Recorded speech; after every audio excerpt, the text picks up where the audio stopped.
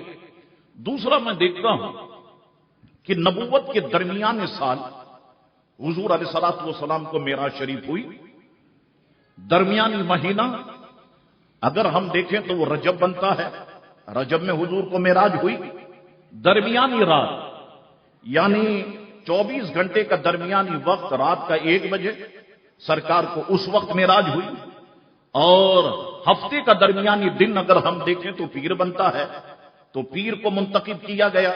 اور معراج کی جو آیت جو میں نے پڑھی ہے سبحان الذی اسری بعبدہ، یہ قرآن کے 15ویں پارے ہی میں موجود ہے۔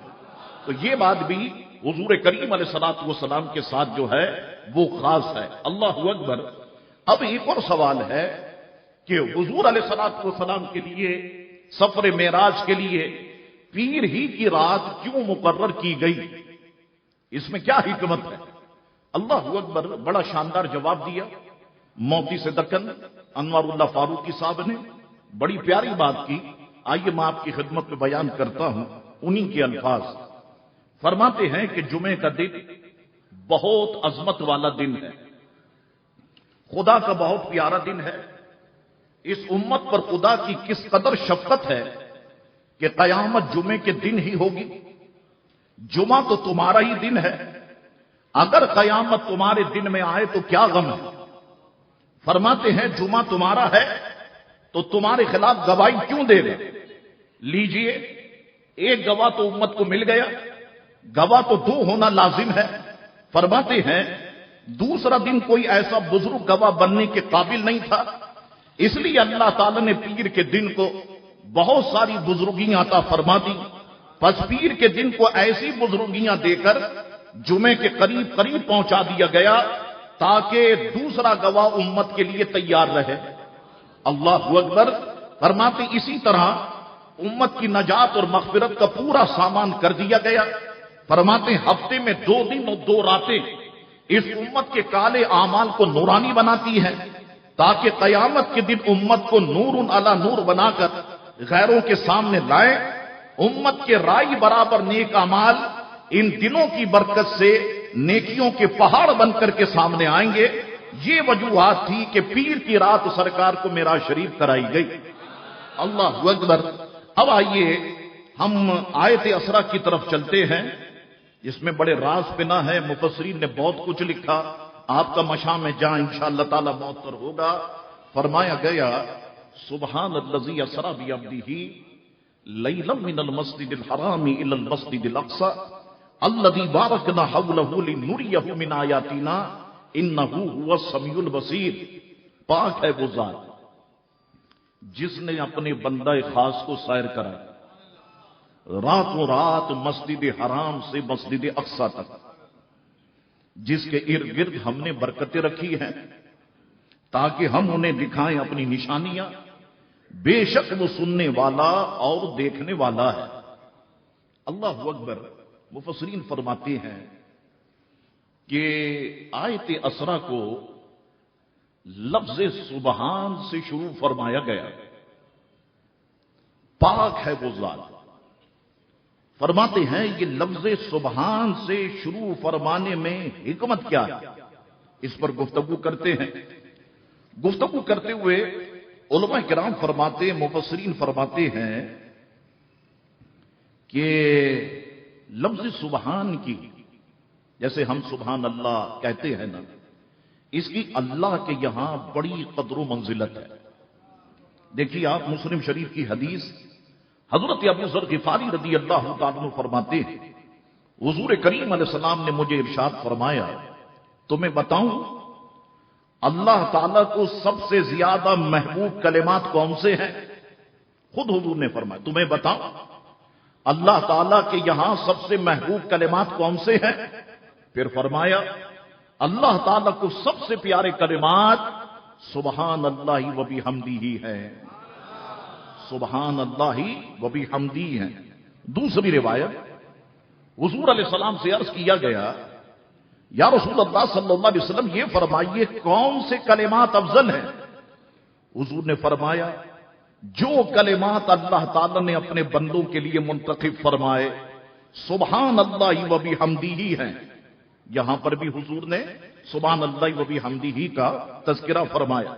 حضرت ابو ہریرہ فرماتے ہیں حضور کریم علیہ السلام نے ارشاد فرمایا جس نے دن میں 100 مرتبہ سبحان اللہ و بحمدہ پڑھا اس کے گناہ معاف کر دیے جائیں گے اگرچہ وہ سمندر کے جھاگ کے برابر ہوں، معاف کر دیے جائیں گے۔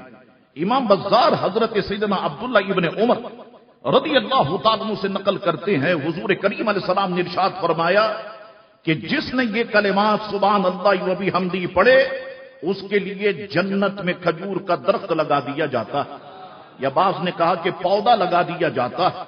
اللہ اکبر۔ امام حاکم حضرت سیدنا طلحہ رضی اللہ تعالیٰ عنہ سے نقل کرتے ہیں حضور علیہ الصلوۃ والسلام سے عرض کیا گیا یا رسول اللہ صلی اللہ علیہ وسلم یہ ارشاد فرمائیں سبحان اللہ کا مفہوم کیا ہے؟ تو حضور نے ارشاد فرمایا اللہ تعالی ہر عیب سے پاک ہے۔ سبحان اللہ کا مفہوم یہ ہے کہ اللہ تبارک و تعالی ہر عیب سے پاک ہے۔ اللہ اکبر۔ یہاں پر آپ دیکھیے ذرا کہ جو سبحان اللہ و بحمدہ پڑھے گا اس کے گناہ معاف کر دیے جائیں گے۔ آج لوگ بڑے پریشان ہیں کہ صاحب کاروبار میں ہمارے جو ہے وہ کسٹمر نہیں آ رہا، بڑی پریشانی ہے، کاروبار میں برکت نہیں ہے، تو وہ ان کلمات کو وظیفہ بنا لیں۔ سبحان اللہ و بحمدہ سبحان اللہ العظیم استغفر اللہ، سبحان اللہ و بحمدہ سبحان اللہ العظیم استغفر اللہ۔ اس چیز کو آپ جو ہے اپنا وظیفہ بنا لے، انشاءاللہ تبارک و تعالی کچھ دنوں میں آپ دیکھیں گے کہ اللہ تبارک و تعالی آپ کے رزق میں، آپ کے مال میں برکتیں پیدا فرما دے گا۔ اللہ اکبر۔ حضور کریم علیہ السلام نے ایک جگہ پر ارشاد فرمایا کلمتان حبیبتان الی الرحمن خفیفتان علی اللسان ثقیلتان فی المیزان سبحان اللہ و بحمدہ سبحان اللہ العظیم۔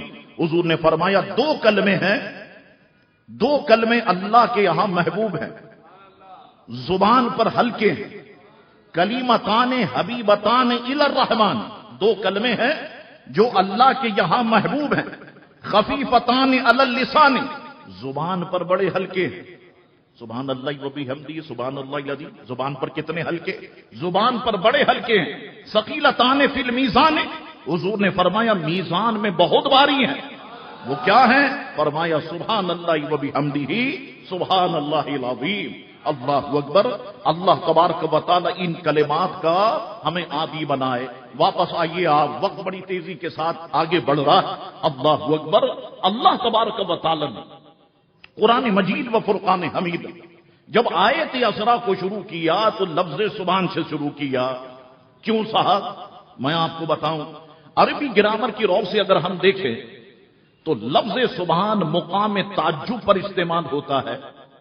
عرب لوگ جب بھی کوئی عجیب و غریب چیز دیکھتے ہیں، واقعہ دیکھتے ہیں، کوئی اچھی چیز، ان کی زبان سے بے اختیار سبحان اللہ نکلتا ہے۔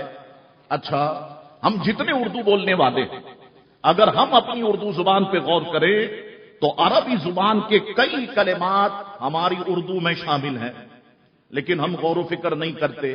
اللہ اکبر۔ دیکھیں آپ، ہماری بھی عادت یہ ہو گئی کہ ہم جب بھی کوئی عجیب و غریب معاملہ دیکھتے ہیں ہماری زبان سے بھی بے اختیار سبحان اللہ نکلتا ہے۔ دیکھیں آپ، دھوپ نکلی ہوئی ہے، اچانک بارش شروع ہو جائے، مجھے بتائیے سب کی زبان سے کیا نکلے گا؟ اچھا، جس وقت ہم جڑواں بچوں کو دیکھتے ہیں مجھے بتائیے ہماری زبان سے کیا نکلتا ہے؟ سبحان اللہ۔ تو ہماری بھی یہ عادت ہے کہ ہم جب بھی کوئی عجیب و غریب شے دیکھتے ہیں تو ہماری زبان سے بھی سبحان اللہ بے اختیار نکلتا ہے، اللہ اکبر۔ تو سوال یہ ہے کہ یہاں پر سبحان سے یہ آیت مقدسہ شروع کرنے میں حکمت کیا ہے؟ بات یہ ہے کہ واقع معراج بھی بڑا عجیب و غریب ہے، عقل کو حیران کر دینے والا ہے۔ اللہ تبارک و تعالی کے علم میں یہ بات ہے کہ میں اپنے محبوب کو معراج کی رات بلاؤں گا، محبوب جائیں گے، اعلان فرمائیں گے، معراج پہ گفتگو چلے گی۔ ہوگا کیا کہ فلسفیوں کا دور آئے گا، ملحدوں کا دور آئے گا، نیچری قسم کے لوگوں کا دور آئے گا، بہت سارے لوگ میدان میں کود پڑیں گے اور کہیں گے صاحب یہ تو ہو ہی نہیں سکتا، عقل نہیں مانتی، عقل اسے تسلیم نہیں کرتی، جسم تو بھاری ہوتا ہے، جسم ثقیل ہوتا ہے، ثقیل جسم کا اوپر جانا محال ہے، راستے میں آنکھ کا بہت بڑا حصہ کرہ ناری آتا ہے، کرہ ناری کو گل و گلزار بنا کے جانا محال ہے، آسمان کو توڑا نہیں جا سکتا، آسمان کو چیرا نہیں جا سکتا، آسمان کو کاٹا نہیں جا سکتا، آسمان میں سوراخ نہیں کیا جا سکتا۔ حضور کیسے گئے ہوں گے، کیسے آئے ہوں گے، عقل اس کو نہیں مانتی۔ رب نے فرمایا سبحان، میری ذات پاک ہے ہر کمزوری سے، میری ذات پاک ہے ہر کمزوری سے، میری ذات پاک ہے ہر عجز سے۔ اور تم تو خود کہتے ہو ان اللہ علی کل شیء قدیر، اللہ تعالیٰ ہر چیز پر قادر ہے۔ تو دیکھو قرآن نے یہ تو نہیں کہا نا کہ محبوب خود گئے، قرآن فرما رہے سبحان الذی اسریٰ، رب نے سیر کرائی۔ تو جب تم مجھے طاقت والا کہتے ہو، قوت والا کہتے ہو، تو میں نے محبوب کو سیر کرائیے، تم اعتراض کرنے والے کون ہو؟ یہ معاملہ تو میرا اور میرے محبوب کا ہے، تم اعتراض کرنے والے کون؟ میں رب ہوں، میں نے محبوب کو سیر کرائی اور تم اپنا دماغ چلانے لگ گئے۔ آسمان کو توڑا نہیں جا سکتا، چیرا نہیں جا سکتا، کیسے گئے ہوں گے، کیسے آئے ہوں گے؟ رب فرماتا میں ہر چیز پر قادر ہوں، میں نے محبوب کو سیر کرائی۔ اب جو محبوب کی معراج پر اعتراض کرتا ہے گویا وہ رب کی طاقت پر اعتراض کرتا ہے۔ اللہ اکبر۔ تو اللہ تعالی نے لفظ سبحان فرما کر یا قرآن مجید نے لفظ سبحان فرما کر اعتراض کرنے والے جو معراج پر اعتراض کرتے ہیں ان کی زبانوں کو بند فرما دیا، فرمایا خاموش، سبحان الذی اسریٰ، میں نے محبوب کو سیر کرائی، تم اعتراض کرنے والے کون ہو؟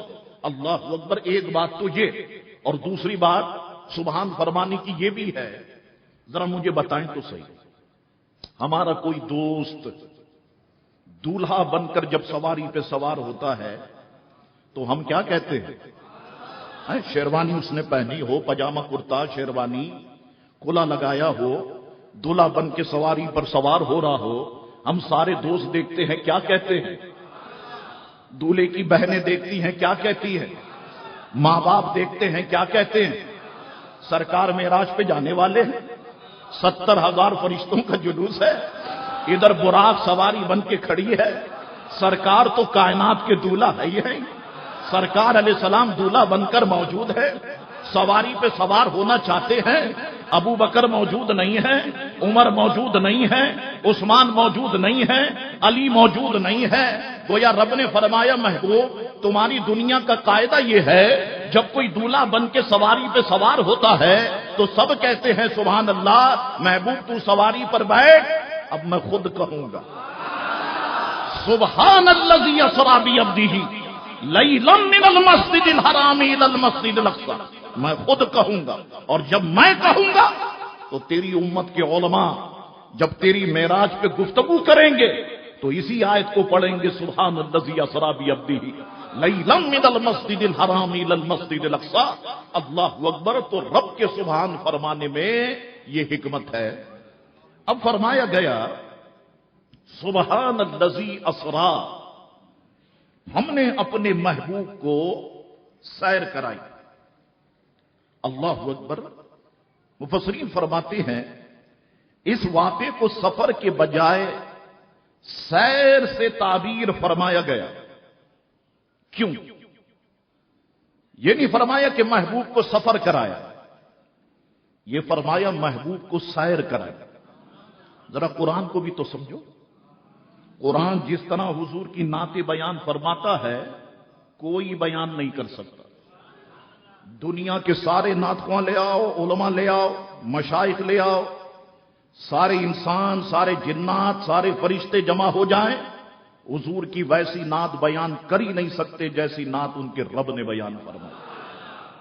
لیکن اب ہماری عادت ہو گئی ہاتھ اٹھا کے بولنا، بٹھا کے بولنا، وہ ایکسرسائز کرا دیتے ہیں نعت خوان، 40-50 ہزار کا لفافہ لیا، یہ گئے وہ گئے، آپ خوش ہو بڑا عشق رسول کا کام کیا صاحب، ہم نے ہاتھ اٹھا کے بٹھا کے بڑا، ہم نے تو دین کا کام کر دیا، اعلی حضرت نے بھی ایسا نہیں کیا ہوگا جیسا ہم نے کر دیا۔ اللہ اکبر، دین سیکھا نہیں، علماء کے پاس بیٹھے نہیں، ہمیں پتہ ہی نہیں کہ تفسیر ہوتی کیا، ہمیں پتہ ہی نہیں کہ حضور کی نعت قرآن کس انداز میں بیان فرماتا ہے۔ کاش کہ ہم دین کی طرف آئیں، اپنے علماء کی طرف آئیں اور ان چیزوں کو جانیں۔ اللہ اکبر، فرماتے ہیں مفسرین کرام، اس واقعے کو سفر کے بجائے سیر سے تعبیر فرمایا گیا، کیونکہ سفر بعض اوقات مجبوراً کیا جاتا ہے، جبکہ سیر بحالت خوشی و سرور ہی ہوتی ہے۔ سفر میں ضروری نہیں کہ انسان دوران سفر ہر شے کو دیکھے، لیکن سیر میں انسان کی نظر ہر شے کی طرف ہوتی ہے۔ یہی وجہ ہے کہ حضور علیہ السلام صرف زمین کے اوپر کے احوال ہی سے نہیں بلکہ زمین کے نیچے کے حالات سے بھی آگاہ ہو رہے تھے۔ فرماتے تبھی تو فرمایا جب میں موسیٰ علیہ السلام کی قبر کے اوپر سے گزرا تو میں نے دیکھا موسیٰ علیہ السلام کو کہ اپنی قبر انور میں نماز ادا فرما رہا۔ اللہ اکبر، فرماتے ہیں سیر کرنے اور کروانے میں بھی زمین آسمان کا فرق ہے۔ ایک ہے سیر کرنا اور ایک ہے سیر کروانا۔ فرماتے دونوں میں زمین آسمان کا فرق ہے۔ جب آدمی خود سیر کرتا ہے تو ممکن ہے کہ اس کی نگاہ سیر گاہ کی ہر شے پر نہ جائے، لیکن جب وہاں کا مالک سیر کرواتا ہے تو پھر کوئی بھی جگہ، کوئی بھی شے اس کی نگاہ سے اوجھل نہیں رہ سکتی۔ فرماتے مسلمانوں غور کرو، جب سیر کروانے والی ذات خود خالق کائنات کی ہے اور بذات خود اپنے محبوب کو سیر کروائے تو مجھے بتاؤ کہ پھر کائنات عالم کا وہ کون سا گوشہ ہے جو حضور کے سامنے نہیں لایا گیا ہو۔ ہر چیز حضور کو دکھائی گئی، اس لیے تو حضور نے ارشاد فرمایا کہ جب میں مقام مستوی تک پہنچا، یہاں تک کہ میں نے اقلام تقدیر کی آواز سنی، قلموں کی آواز سنی۔ سرکار فرما رہے اللہ اکبر، شارح بخاری علامہ بدر الدین عینی رحمت اللہ تعالی علیہ بڑی شاندار بات یہاں پہ لکھتے ہیں، اس کے تحت فرماتے ہیں اس کا معنی یہ ہے کہ میں اس مقام تک جا پہنچا کہ میں تمام کائنات پر مطلع ہوا اور مجھ پر مخلوق کے بارے میں اللہ کے اوامر و تدابیر کا ظہور ہوا۔ اللہ کی قسم یہ وہ انتہا ہے کہ جس پر میرے آقا کے سوا کوئی نبی نہیں پہنچا۔ فرماتے یہ وہ انتہا ہے، یعنی تمام کائنات سے بھی میں آگاہ ہوا اور اس کے بارے میں اللہ تعالی کے فیصلوں کا جو مرکزی دفتر ہے، سرکار فرماتے اس کا بھی مجھے مشاہدہ کروایا گیا۔ اللہ اکبر، تو فرمایا گیا سبحان الذی اسرا کہ اللہ نے اپنے بندے کو سیر کرائی، یہ نہیں فرمایا سفر کرایا۔ سفر میں انسان تھکتا ہے، سیر میں انسان نہیں تھکتا۔ لوگ آتے نا امریکہ سے آئے بڑے تھک گئے شاہ صاحب، 18 گھنٹے میں پہنچے، کوئی نہیں کہتا مدینہ شریف سے آیا تھک گیا، مکے سے آیا میں تھک گیا، کوئی نہیں کہتا۔ سفر میں انسان تھکتا ہے، سیر میں انسان نہیں تھکتا۔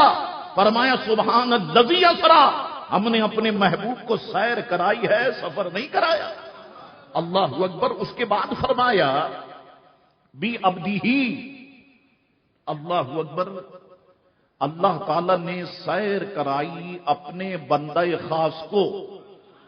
سبحان الذی اسرا، پاک ہے وہ ذات جس نے اپنے بندے کو سیر کرائی، بھی عبدی ہی فرمایا۔ مفسرین فرماتے ہیں بی عبدی فرما کر گویا قرآن نے یہ اشارہ دے دیا کہ اللہ نے حضور کو جسمانی معراج کرائی ہے، روحانی نہیں کرائی، کیونکہ عبد کا اطلاق روح مال جسم پر ہوتا ہے، جسم بھی ہو اس کے اندر روح بھی ہو تو اسے عبد کہا جاتا ہے۔ فرماتے ہیں بتا دیا کہ جسمانی معراج ہوئی، روحانی معراج نہیں ہوئی۔ ایک بات فرماتے غور کرو، حضور جب اللہ سے بندوں کی طرف آئے تو حضور کو نبی فرمایا گیا، حضور کو رسول فرمایا گیا۔ اب حضور بندوں سے اللہ کی طرف جا رہے ہیں تو حضور کو بی عبدی ہی فرمایا گیا۔ فرماتے ہیں وہ شان نبوت اور شان رسالت کے اظہار کا وقت تھا، یہ سرکار کی شان عبدیت کا وقت ہے، اسے وہاں پر بیان کیا گیا، اسے یہاں پر بیان کیا گیا۔ فرماتے ہیں بی عبدی ہی فرما کر قرآن نے ہم پر احسان کر دیا، رب نے احسان فرما دیا۔ وہ کیسے؟ فرماتے ہیں جب عیسیٰ علیہ السلام کو آسمانوں پر اٹھایا گیا تو عیسیٰ علیہ السلام کے ماننے والوں نے، بعض عیسائیوں نے حضرت عیسیٰ علیہ السلام کو خدا کہہ دیا یا خدا کا بیٹا کہہ دیا، تو سرکار آسمانوں تک تو نہیں گئے، سرکار تو لامکاں تک گئے۔ تو ہو سکتا تھا کوئی سرکار کو معاذ اللہ خدا کہہ دیتا یا خدا کا بیٹا کہہ دیتا۔ اللہ نے فرمایا سبحان الذی اسری بعبدہ، میں نے اپنے بندے کو سیر کرائی۔ بے شک سرکار لامکاں تک آئے، لیکن یاد رکھو عبدیت کا تاج ان کے ماتھے پہ سجا ہوا تھا۔ تو اللہ تعالیٰ نے بی عبدی فرما کر ہماری ایمان کی حفاظت فرمائی۔ اب فرمایا لیلا، اللہ تعالیٰ نے اپنے محبوب کو سیر کرائی راتوں رات۔ مفسرین فرماتے ہیں اسرا تو کہتے ہی رات کی سیر کو ہے، پھر لیلا کیوں ذکر فرما دیا؟ سبحان الذی اسری بعبدہ لیلا من المسجد الحرام، یہ لیلا ذکر کرنے کی کیا وجہ؟ اور پھر فرماتے ہیں لیلا کو نکرہ ذکر کیا، معرفہ ذکر نہیں کیا، اللیلا نہیں کہا، لیلا کہا۔ فرماتے ہیں لیلا کو نکرہ ذکر کر کے یہ بتایا اللہ تعالی نے کہ سرکار کو ساری رات معراج نہیں کرائی گئی، بلکہ رات کے تھوڑے سے حصے میں معراج کرائی گئی۔ امام سبکی علیہ رحمہ فرماتے ہیں اس سارے سفر پر صرف ایک لہجہ خرچ ہوا، اور اللہ تعالیٰ اس بات پہ قادر ہے چھوٹے زمانے کو بڑا کر دے، بڑے کو چھوٹا کر دے۔ اللہ تبارک و تعالیٰ اس بات پہ قادر ہے۔ اس کے بعد فرمایا من المسجد الحرام، سیر کرائی اللہ تعالیٰ نے مسجد حرام سے۔ مسجد حرام بڑی مکہ شریف کی مشہور مسجد، جس کے بالکل بیچ میں بیت اللہ شریف واقع ہے۔ اس کے بعد فرمایا الی المسجد الاقصی، مسجد اقصی تک۔ اقصی کے معنی ہیں دور۔ یہ مسجد حرام سے مسجد اقصی کتنا دور ہے؟ مفسرین فرماتے ہیں اگر کسی کو گھوڑے پر، تیز رفتار گھوڑے پر پیغام دینے کے لیے یہاں سے وہاں تک بھیجا جائے تو پورا 1 مہینہ لگتا ہے۔ من المسجد الحرام الی المسجد الاقصی، مسجد حرام سے مسجد اقصی تک۔ اللہ اکبر۔ اب یہ بات یہاں تک بیان ہوئی، ابھی ہم یہیں پر روکتے ہیں۔ سبحان الذی اسری بعبدہ لیلا من المسجد الحرام الی المسجد الاقصی، پاک ہے وہ ذات اقدس جس نے اپنے بندے کو سیر کرائی مسجد حرام سے مسجد اقصی تک۔ ٹھیک ہے صاحب، اب آئیے۔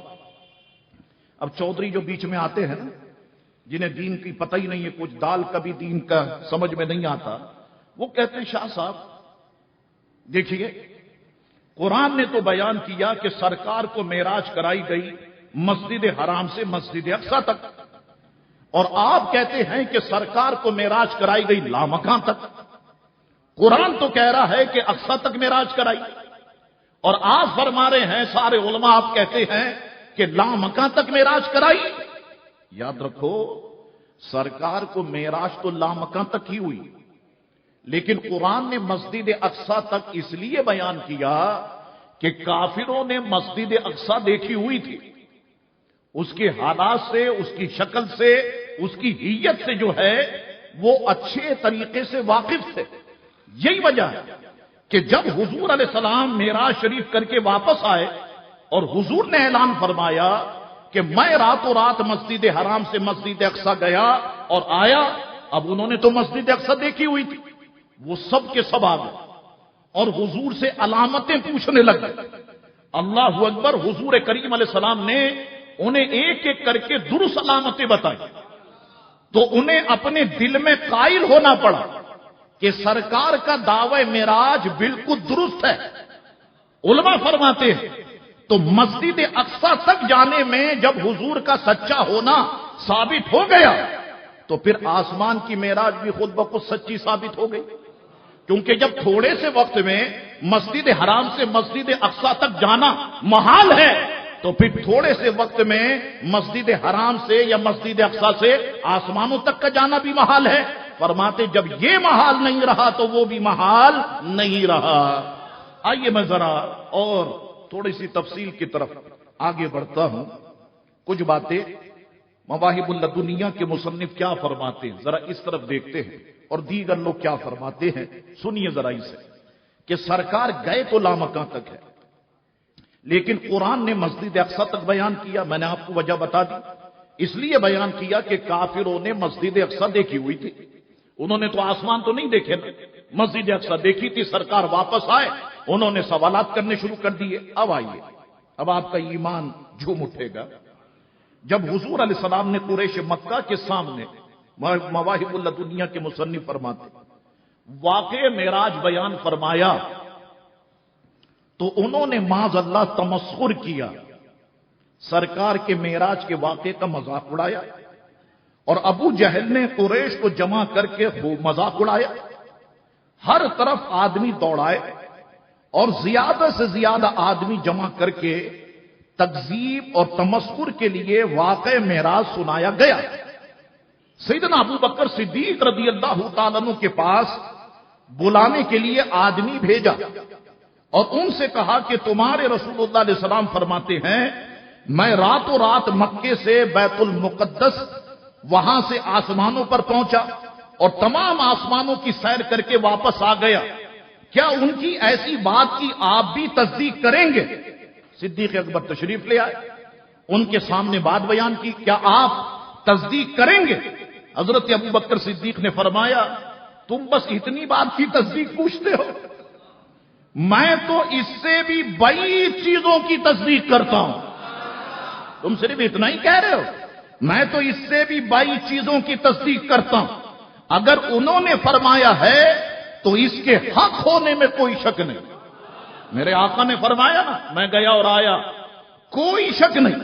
حضرت ابو بکر صدیق نے حضور علیہ السلام سے عرض کی حضور میں نے بیت المقدس دیکھا ہوا ہے، حضور میرے سامنے اس کی صفت بیان فرمائے، بیت المقدس منکشف ہو گیا اور حضور نے مسجد اقصی کے در و دیوار اور اس کی حیت اور کیفیت وغیرہ ابو بکر صدیق کے سامنے بیان فرما دی۔ ایک بات کفار قریش، اب دوسری بات ہے جو تکذیب اور تمسخر کے در پہ تھے، کہنے لگے ہم نے آسمان تو دیکھے نہیں لیکن مسجد اقصی دیکھی ہے، آپ ہمارے سامنے اس کی پوری حیت، نوعیت اور کیفیت بیان فرمائیں۔ حضور فرمانے لگے تو اثناء بیان میں ایک انقباض کسی حالت پیدا ہو گئی، یعنی کہ سارے لوگ جمع ہو گئے، حضور بیان فرما رہے، سارے لوگ جمع ہو گئے، گویا اللہ تعالیٰ نے مسجد اقصی کو، سنو اب سبحان اللہ کہہ دینا، کہا ذرا بیان فرمائے، ہم نے تو آسمان نہیں دیکھے، مسجد اقصی دیکھی ہے، ذرا اس کی حیت اور کیفیت تو بیان کرے۔ حضور جب بیان فرمانے لگے جمگٹا ہو گیا، ہجوم ہو گیا، لوگ جمع ہو گئے، اللہ اکبر، اللہ تعالیٰ نے مسجد اقصی کو حضور کے سامنے حضرت عقیل بن ابی طالب کے گھر کے قریب رکھ دیا۔ مسجد اقصی کو اللہ نے حضور کے سامنے عقیل بن ابی طالب کے گھر کے قریب رکھ دیا۔ حضور اسے دیکھتے جاتے تھے اور بیان فرماتے جاتے تھے۔ اللہ اکبر، علماء فرماتے ہیں اس میں حضور کے لیے اللہ کی طرف سے کمال اعزاز و اکرام ہے. کاظمی صاحب علیہ رحمہ نے یہ بات لکھی. فرماتے اس میں حضور کے لیے اللہ کی طرف سے کمال اعزاز و اکرام ثابت ہوتا ہے کہ جو قادر و قیوم حضرت سلیمان علیہ السلام کے لیے پلک جھپکنے سے پہلے بلقیس کا عظیم تخت لا سکتا ہے تو وہ قادر و قیوم اپنے محبوب کے لیے مسجد اقصی کو محبوب کے سامنے کیوں نہیں رکھ سکتا؟ کتنی شاندار بات. اللہ اکبر. کیسے ہوا ہوگا صاحب؟ عجیب بات کرتے ہیں آپ. مسجد اقصی کیسے آ گئی؟ کیوں جب تخت بلقیس آ سکتا ہے تو مسجد اقصی کیوں نہیں آ سکتی؟ اللہ اکبر. رہا یہ سوال، کاظمی صاحب نے اس سوال کو اٹھایا. اللہ تعالیٰ ان کے مرکز پر رحمت و رضوان کی بارش فرمائے. فرماتے رہا یہ سوال کہ اس صورت میں فلسطین کے رہنے والوں نے مسجد اقصی کو گم کیوں نہیں پایا؟ کوئی کہہ سکتا ہے نا، جب مسجد اقصی اٹھا کر کے وہاں رکھ دی گئی مکے میں تو پھر فلسطین کے رہنے والوں نے گم کیوں نہیں پایا؟ اس کا جواب یہ ہے کہ خدا کی عظیم قدرت سے یہ بعید نہیں کہ ملک شام میں مسجد اقصی دیکھنے والوں کے سامنے اس کی ایسی مثال قائم فرمائے کہ جس کا دیکھنا مسجد اقصی کے دیکھنے کے حکم میں ہو. فرماتے ہیں اللہ کی شان سے بعید نہیں ہے. پھر جب حضور مسجد اقصی سے متعلق ہر سوال کا مسکت جواب دے چکے تو کفار قریش تو حیران ہو گئے. حضور نے سب درست بتا دیا، کیونکہ وہ جانتے تھے کہ حضور نے کبھی مسجد اقصی نہیں دیکھی. مجبوراً انہیں کہنا پڑا کہ مسجد اقصی کے متعلق جو کچھ آپ نے فرمایا سب درست ہے، لیکن اس خیال سے کہ شاید کسی سے سن کر بیان کر دیا ہو. ابو بکر صدیق نے بتا دیا ہو اتنے دروازے ہیں، اتنی کھڑکیاں ہیں، اتنے رقبے پر ہے، اتنی اونچی ہے، اتنے مینار ہے، ممبر ایسا ہے، بتا دیا ہو ابو بکر صدیق نے یا کسی اور نے بتا دیا ہو تو کسی سے سن لیا اور درست جو ہے وہ محمد ابن عبداللہ نے بیان فرما دیا. اب کیا کہنے لگے؟ سنو، لیکن یہ بتائیے مسجد اقصی جاتے آتے ہوئے ہمارا قافلہ بھی آپ کو ملا یا نہیں ملا؟ یہ بتائیے ذرا ہمیں. اب سنیں آپ. حضور نے فرمایا ہاں. ایک شخص کا نام لے کے ارشاد فرمایا بنی فلاں کے قافلے پر مقام روحا میں گزرا. ان کا ایک اونٹ گم ہو گیا تھا، وہ اسے تلاش کر رہے تھے. ان کے پالان میں پانی کا بھرا ہوا ایک پیالہ رکھا ہوا تھا. مجھے پیاس لگی تو میں نے پیالہ اٹھا کر اس کا پانی پی لیا، پھر اس کی جگہ اس کو ویسے ہی رکھ دیا جیسے وہ رکھا ہوا تھا. جب وہ لوگ آئیں تو ان سے دریافت کر لینا. جب وہ اپنا گمشدہ اونٹ تلاش کر کے اپنے پالان کی طرف واپس آئے تھے تو کیا انہوں نے اس پیالے میں پانی ڈالا تھا یا نہیں؟ انہوں نے کہا ٹھیک ہے، یہ ایک بہت بڑی نشانی ہے، ہم پوچھ لیں گے. پھر حضور نے ایک شخص کا نام لے کے فرمایا میں بنی فلاں کے قافلے پر گزرا. فلاں جن کا نام حضور نے ذکر فرمایا، لیکن راوی کہتے ہیں کہ مجھے یاد نہیں رہا نام کیا بیان فرمایا. دو آدمی مقام ذی طوا مکہ معظمہ سے قریب مدینہ منورہ کی راہ میں ایک چھوٹی سی بستی یا ایک کنویں کا نام ہے ذی طوا. میں ایک اونٹ پر سوار. فرمایا حضور نے دو آدمی مقام ذی طوا میں ایک اونٹ پر سوار تھے، ان کا اونٹ میری وجہ سے بدک کر بھاگا اور وہ دونوں سوار گر پڑے. ان میں فلاں شخص کا ہاتھ ٹوٹ گیا. جب وہ آئے تو ان دونوں سے یہ بات دریافت کر لینا. انہوں نے کہا اچھا ٹھیک ہے، یہ دوسری نشانی ہو گئی. پھر انہوں نے حضور سے ایک قافلے کی بابت معلوم کیا. حضور نے فرمایا میں اس قافلے پر مقام تنعیم میں گزرا ہوں. انہوں نے کہا اس کی گنتی بتائیے اور وہ قافلہ کیا چیز لاد کر لا رہا ہے اس کی حیت بیان کیجیے اور اس میں کون کون لوگ ہیں. حضور نے فرمایا اس کی حیت ایسی اور ایسی ہے. اس قافلے کے آگے ایک بھورے رنگ کا اونٹ، اس پر دھاری دار دو بوریاں لدی ہوئی ہیں اور وہ سورج نکلتے ہی مکے میں پہنچ جائے گا. انہوں نے کہا کہ یہ تیسری نشانی ہو گئی. پھر وہ پہاڑ کی گھاٹی کی طرف دوڑے. کہتے تھے کہ محمد نے ایک چیز بیان کی ہے، وہ قدا پہاڑی، ایک سخت اور پتھریلی زمین، اس کو کہا گیا قدا پہاڑی۔ وہ قدا پہاڑی پر آ بیٹھے اور انتظار کرنے لگ گئے کہ سورج کب نکلے گا تاکہ ہم حضور کی تکذیب کریں۔ معاذ اللہ، ناگہاں ان میں سے ایک آدمی بولا، خدا کی قسم وہ دیکھو سورج نکل آیا ہے۔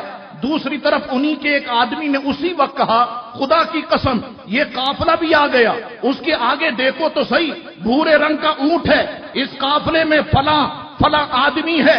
بالکل ایسا ہی جیسے حضور نے بیان فرمایا، لیکن ایمان نہیں لائے اور کہنے لگے یہ تو جادو ہے۔ معاذ اللہ ثم معاذ اللہ، کہنے لگے یہ جادو ہے۔ اللہ اکبر، سرکار گئے لامکاں تک، مسجد اقصی، قرآن نے بیان کیا مسجد اقصی تک، اس لیے کہ انہوں نے مسجد اقصی دیکھی ہوئی تھی، نشانیاں پوچھنے لگ گئے۔ اچھا حضور تو رب کا دیدار کرنے گئے تھے نا، اللہ اکبر، حضور کی توجہ تو ان معاملات کی طرف تھی۔ اللہ اکبر، جو حضور کے ساتھ ہوئے، ادھر یہ سوالات انہوں نے پوچھے، اللہ نے مسجد اقصی کو حکم دیا فرشتوں کو اٹھا کے عقیل بن ابی طالب کے گھر کے پاس رکھ دو، رکھ دیا گیا۔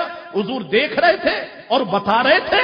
اللہ اکبر، یہ شان آمنہ کے لال پیارے مصطفیٰ کریم علیہ الصلوۃ والسلام کی ہے، تو فرمایا گیا سبحان الذی اسری بعبدہ لیلا من المسجد الحرام الی المسجد الاقصی، پاک ہے وہ ذات اقدس جس نے اپنے محبوب کو سیر کرائی راتوں رات مسجد حرام سے مسجد اقصی تک، انشاءاللہ تبارک و تعالی۔